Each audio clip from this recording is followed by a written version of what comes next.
Hello दोस्तों, welcome to sleepy classes. दोस्तों, आज हम डिज़ास्टर मैनेजमेंट टॉपिक में से एक क्वेश्चन करेंगे जो मेंस आंसर राइटिंग में। यहाँ पे क्वेश्चन है, India is still focusing on managing natural disaster rather than on improving resilience. Now elaborate करना है इसको। तो पहला हमारा, अगर मान लीजिए एग्जाम में क्वेश्चन आता है, तो पहला हमारा टास्क क्या होगा कि हमें पता होना चाहिए कि डिज़ास्टर क्या है और रेजिलियंस किसको बोलते हैं। अदरवाइज हम इसको आंसर अच्छा नहीं कर पाएंगे, है ना। तो पहले देखते हैं इस कंसेप्ट को, क्लैरिटी ले लेते हैं। ठीक है दोस्तों, ओके। यहाँ पे अगर हम बात करें पहले कि एक हैज़र्ड होता है। हैज़र्ड मतलब कि कोई भी चीज़ है जिसका पोटेंशियल है कि वो बहुत ज़्यादा हार्म कर सकती है। सो यहाँ पे क्या है, ये पोटेंशियल इन द सेंस, मान लीजिए साइक्लोन आ गया। साइक्लोन का पोटेंशियल है कि हार्म कर सकता है। वो एक्चुअल में होगा नहीं होगा अदर फैक्टर के ऊपर डिपेंड है। जैसे सपोज करो साइक्लोन एक ऐसी जगह पे आता है जहाँ पे पॉपुलेशन इतनी है ही नहीं, है ना। या फिर हमने अच्छी खासी बिल्डिंग बनाई हुई है कि भाई लोगों की इवैक्यूएशन के लिए, लोगों को पता लगा, अर्ली वार्निंग मिली कि साइक्लोन आ सकता है, और लोग थोड़ा सा ऊंची प्लेसेस के ऊपर जो इंफ्रास्ट्रक्चर हमने डिज़ाइन किया होगा वहाँ पे चले गए। सो इट मीन्स कि वो उसका पोटेंशियल इतना, अब वो डिज़ास्टर के अंदर कन्वर्ट नहीं हुआ, बहुत ज़्यादा हार्म कम्युनिटी के लेवल के ऊपर लोगों को, प्रॉपर्टी का नहीं हुआ। सो यहाँ पे पोटेंशियल है, ठीक है। तो यहाँ पे एग्जांपल जैसे अर्थक्वेक से लेके साइक्लोन, ये सब इसके अंदर आ जाते हैं। दूसरा फैक्टर है वल्नरेबिलिटी। वल्नरेबिलिटी क्या होता है? Susceptibility. So it is a basically susceptibility. Susceptibility है कि लोगों की, कि क्या वो कितना ज़्यादा वल्नरेबल है। जैसे मान लो एग्जांपल ले लेते हैं, जैसे फिजिकल वल्नरेबिलिटी के ऊपर बात करते हैं। फिजिकल मतलब कि जो इंफ्रास्ट्रक्चर, जैसे बहुत ही अमीर लोग हैं, उनकी बिल्डिंग्स जो हैं, है ना, वो बड़ी बड़ी बिल्डिंग है, ऊंची ऊंची और सॉलिड है कि वो साइक्लोन वगैरह या अर्थक्वेक से इतना ज़्यादा हिलेगी नहीं, तो लॉस नहीं होता लाइफ का। लेकिन यहाँ पे अगर कोई गरीब इंसान है तो उसका छोटा सा घर है, वहाँ पे हो सकता है कि थोड़ा सा अर्थक्वेक आए या साइक्लोन आए, उसको हार्म हो जाए, प्रॉपर्टी का भी और लाइफ का भी। तो यहाँ पे जितना ज़्यादा वल्नरेबिलिटी होगी उतने ही ज़्यादा चांसेस हैं डिजास्टर के। तो अगर मान लीजिए एग्जाम में क्वेश्चन आता है, तो यहाँ पे अगर तीनों के तीनों कंसेप्ट आपके क्लियर होने चाहिए, तभी आप इसका अच्छे से आंसर भी कर पाओगे। डिजास्टर एक तो हैजर्ड के मतलब अर्थक्वेक आ रहा है, साइक्लोन आ रहा है, उसकी वजह से, है ना। दूसरा वल्नरेबिलिटी कितनी ज़्यादा है, अगर बहुत ज़्यादा गरीब लोग कोस्टल एरिया के अंदर रह रहे हैं, है ना, और उनका इंफ्रास्ट्रक्चर, घर वगैरह इतने साइक्लोन ज़्यादा प्रोन है कि भाई थोड़ा सा साइक्लोन आया या कुछ बारिश आई, फ्लड आया, तो नुकसान ज़्यादा होगा, उतना ही ज़्यादा जो डिज़ास्टर होगा। सो डिज़ास्टर क्या है, डिज़ास्टर के बारे में बात कर लेते हैं। डिज़ास्टर क्या है? सीरियस डिसरप्शन है कि मान लीजिए जो कम्युनिटी के पास कुछ रिसोर्सेज है, सपोज कि फ्लड आ गया, अगर वो अपने रिसोर्सेज को यूज़ करती है और हार्म नहीं होता, बच जाती है उसे, तो वो डिज़ास्टर नहीं होगा। लेकिन जब उसकी कैपेसिटी से बियॉन्ड काम चला जाए कि उसकी कैपेसिटी नहीं है बचने के लिए, जैसे इंडिया के अंदर आप देखते हो कि फ्लड आ गया, बहुत से लोगों के घर उसके अंदर बह गए, है ना, लोगों की लाइफ का लॉस हुआ। वहाँ पे क्या है कि जो कम्युनिटी है, जो लोग हैं उस एरिया के अंदर, उनकी इतनी कैपेसिटी नहीं है कि उसको हम कोप कर पाएँ। सो अगर मैं मान लो ये बोलता हूं कि आपकी कैपेसिटी हो, तो उसको हम बोलते हैं डिजास्टर रेजिलियंस। तो यहाँ पे एक डेफिनेशन देखते हैं डिजास्टर रेजिलियंस की।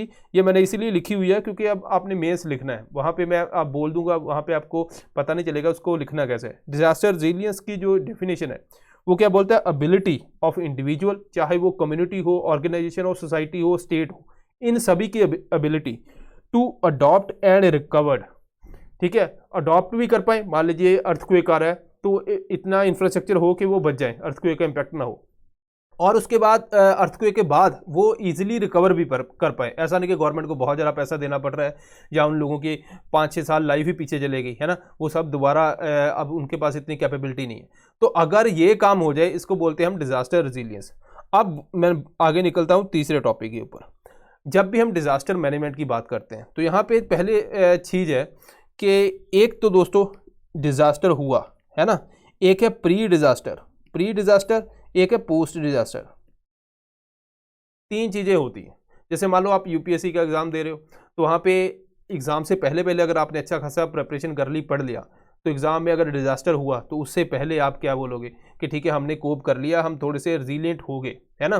कि प्री डिज़ास्टर जो है वो आपकी प्रिपरेशन अच्छी होनी चाहिए, आपके घर वगैरह अच्छे होने चाहिए, अर्ली वार्निंग सिस्टम चलना चाहिए, लोगों को इन्फॉर्मेशन होनी चाहिए, स्कूल एजुकेशन, वहाँ पे बुक्स दे दो ताकि लोगों के पास इन्फॉर्मेशन हो कि अगर मान लीजिए साइक्लोन आया तो कहाँ के ऊपर इवैक्यूएट करना है, कैसे सिग्नल होगा, कैसे लोगों के पास मैसेज आएगा और कैसे वो लोग उस प्लेस के ऊपर पहुंचेंगे जहां से बचा जा सके। ये है प्री डिजास्टर। ड्यूरिंग के अंदर इवैक्यूएशन आता है, गवर्नमेंट अपनी डिजास्टर मैनेजमेंट एक्ट के थ्रू फोर्सेज भेजती है और वहाँ पे लोगों को इवैक्यूएट किया जाता है। पोस्ट डिजास्टर के अंदर रिकंस्ट्रक्शन आ जाता है, जैसे अब घर लोगों के खत्म हो गए तो उनके घर बनाने, ये सारा काम। इनमें से बेस्ट ऑप्शन कौन सा है? बेस्ट ऑप्शन है प्री डिजास्टर का, है ना। प्री डिजास्टर के अंदर अगर जितनी हम एफर्ट करें, जितना पैसा लगाएं, उतना ही ज़्यादा बेनिफिट है। इसको अगर प्री डिजास्टर के ऊपर ज़्यादा फोकस करें और लोगों की इतनी कैपेसिटी हो जाए कि भाई वो डिजास्टर को खुद ही झेल पाएं, कि वहाँ से इतना पैसा भी नहीं लेना, उसको बोलते हैं डिजास्टर रेजिलियंस।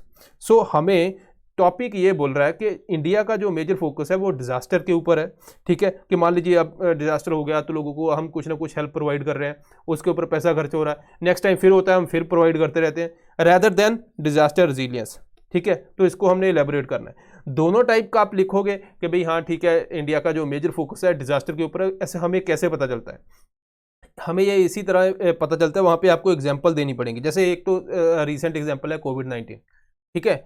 अब कोविड के अंदर क्या हुआ, हमारे पास इतना रेजिलिएंट था ही नहीं, है ना भाई, इतने हॉस्पिटल नहीं थे। अब लोगों को, आपको पता है कितने लोग हॉस्पिटल की तरफ भागे, इतनी कैपेसिटी नहीं थी, ऑक्सीजन नहीं थी, तो हमने कैपेसिटी बनाई ही नहीं है, ठीक है। सो उस कंटेक्स्ट में आप बोल सकते हो कि ठीक है, डिजास्टर रेजिलियंस के ऊपर इतना हमारा फोकस नहीं है, ठीक है। सिमिलरली अगर इंटरनेशनल एग्जांपल देनी है तो साउथ कोरिया की एग्जांपल है, उन्होंने अपना डिजास्टर रेजिलियंस काफ़ी अच्छा पैदा किया। इसके अलावा यहाँ पे और एग्जांपल है, जैसे बिहार फ्लड आया अभी रिसेंटली, तो वहाँ पे भी बहुत से लोग, जो लाखों के अंदर लोग अफेक्टेड हुए। इसके अलावा यहाँ पे लैंडस्लाइड इदुक्की रीजन के अंदर, तो वहाँ पे भी जो लोगों ने स्लोप्स के ऊपर घर बनाए हुए, जैसे अगर आप जाओ कहीं पे भी हिली एरिया के अंदर जाओगे तो स्लोप्स के ऊपर होटल वगैरह सब बने होते हैं। अब उनका नेचुरली है कि जब भी कुछ ऐसा हुआ तो मैक्सिमम इम्पैक्ट होगा, ठीक है जी। तो ये एग्जांपल तो कुछ ऐसी हैं जहाँ से हमें पता लगता है कि यार हम डिजास्टर के ऊपर ज़्यादा फोकस करते हैं, पोस्ट डिजास्टर हम मैनेजमेंट वगैरह कुछ करते रहते हैं, लेकिन हमारा रेजिलियंस के ऊपर फोकस नहीं है। अगर रेजिलियंस के ऊपर फोकस होता तो हम बिल्डिंग्स जो है वो नॉर्म्स फॉलो करते हैं कि भाई आपने स्लोप के ऊपर कोई होटल वगैरह नहीं बनाना, बाद में नुकसान बहुत होता है ना।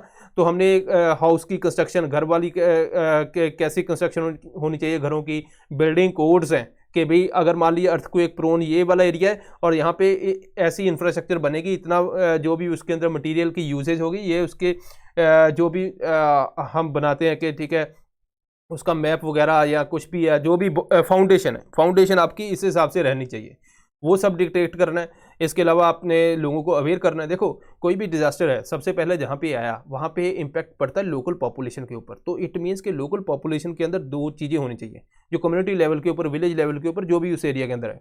एक तो उनको इन्फॉर्मेशन होनी चाहिए, दूसरा वहाँ पे जो कम्युनिकेशन का सिस्टम वो बेटर होना चाहिए, उसके बाद तीसरा है इमरजेंसी इवैक्यूएशन सेंटर, वो होने चाहिए वहाँ पे। ये तीन काम होने ही चाहिए। इसके बाद ये डिस्ट्रिक्ट से लेके स्टेट और बाद में सेंटर तक मूव करती है इन्फॉर्मेशन, लेकिन ऑन द स्पॉट इम्पैक्ट पड़ता है यहाँ पे लोकल पॉपुलेशन के ऊपर। इसीलिए जो लोकल पॉपुलेशन है उसकी इंफॉर्मेशन और उसकी नॉलेज इस डिज़ास्टर के बारे में बहुत ज़्यादा ज़रूरी है इसको कोप करने में, ठीक है जी।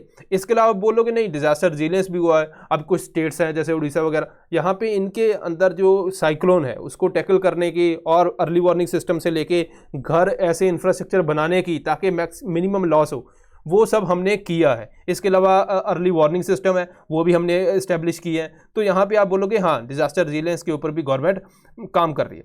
अब बात करते हैं कि डिजास्टर रेजिलियंस जो है ये इंटरनेशनल क्या एफर्ट है, क्योंकि मैं आपको दोनों टाइप की एग्जांपल दे रहा हूँ, एक रीजनल लेवल, एक इंटरनेशनल लेवल।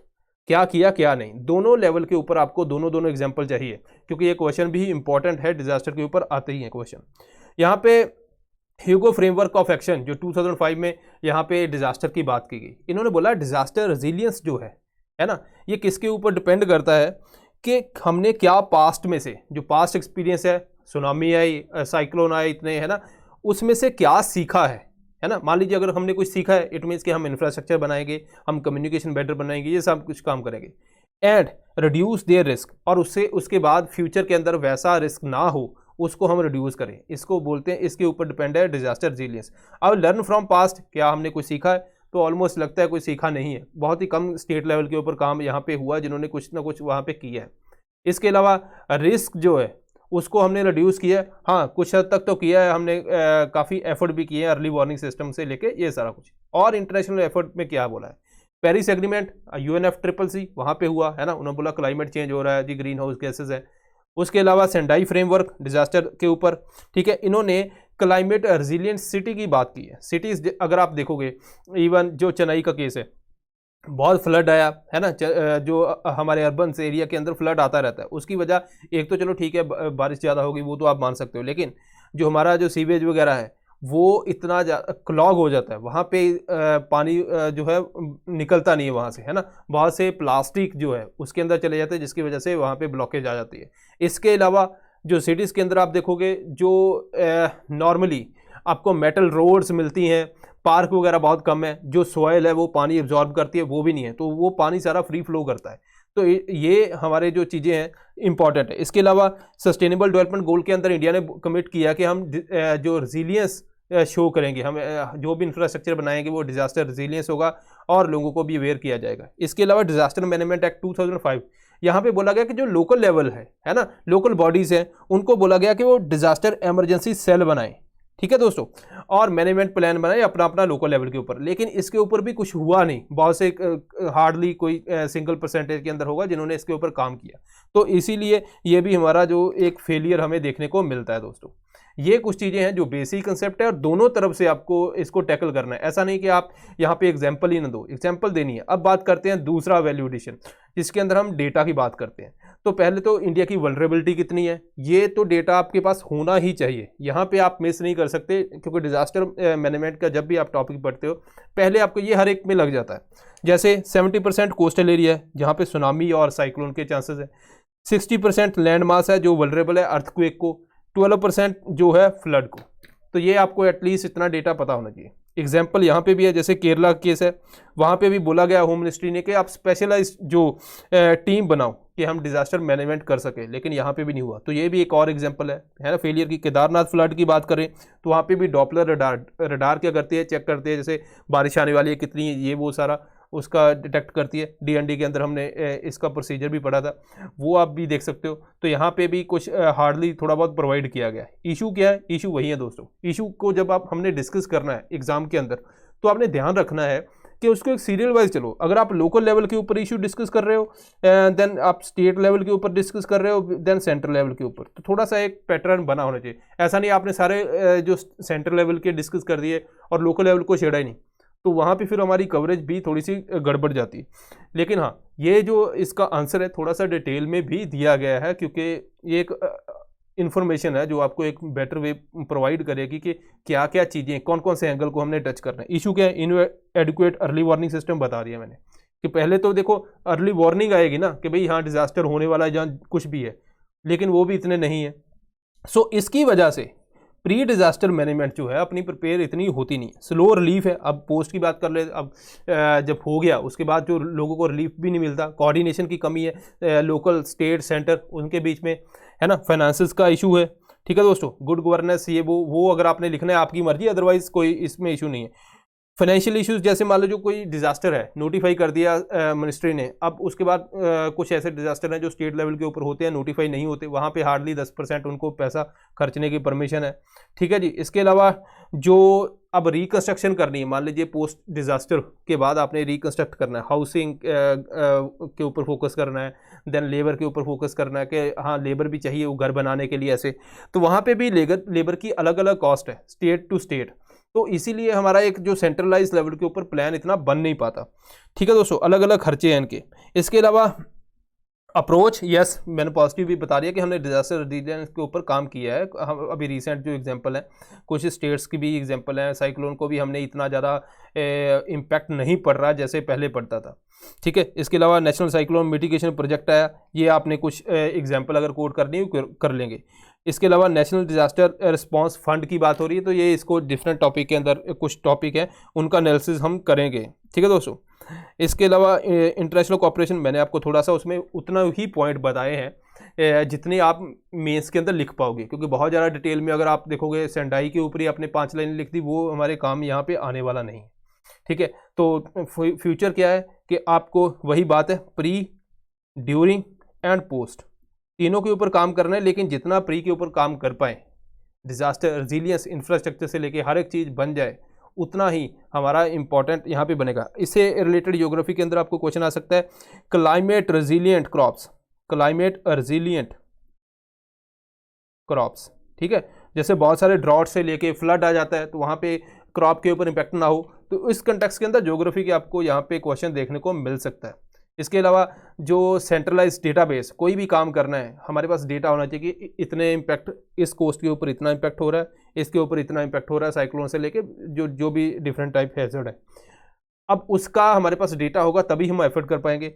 अर्बन माइग्रेशन हो रही है, अर्बनाइजेशन हो रही है, तो बहुत से लोग अर्बन एरिया के अंदर आ रहे हैं, उसकी वजह से जो हमें अर्बन प्लानिंग है उसकी जोनिंग वगैरह सब कुछ एक बेटर करना पड़ेगा कि आपको इंफ्रास्ट्रक्चर भी ऐसा बनाना है कि जहाँ पे अर्थक्वेक का इम्पैक्ट ना हो, ठीक है। आइडेंटिफाई करना है लोकल वल्नरेबिलिटी के कौन से लोकल एरिया ज़्यादा ससेप्टिबल है। इसके अलावा ऑपरेशनल गाइडलाइंस जो है डिजास्टर मैनेजमेंट की, ठीक है, उसको डेवलपमेंट के साथ, जैसे कोई नई सपोज करो हाउसिंग प्रोजेक्ट है, वो हाउसिंग प्रोजेक्ट पहले ही ऐसा बने कि वहाँ पे जो भी डिजास्टर है उनका एनालिसिस करें हम कि भाई अच्छा इस एरिया के अंदर ये वाले डिजास्टर आते हैं।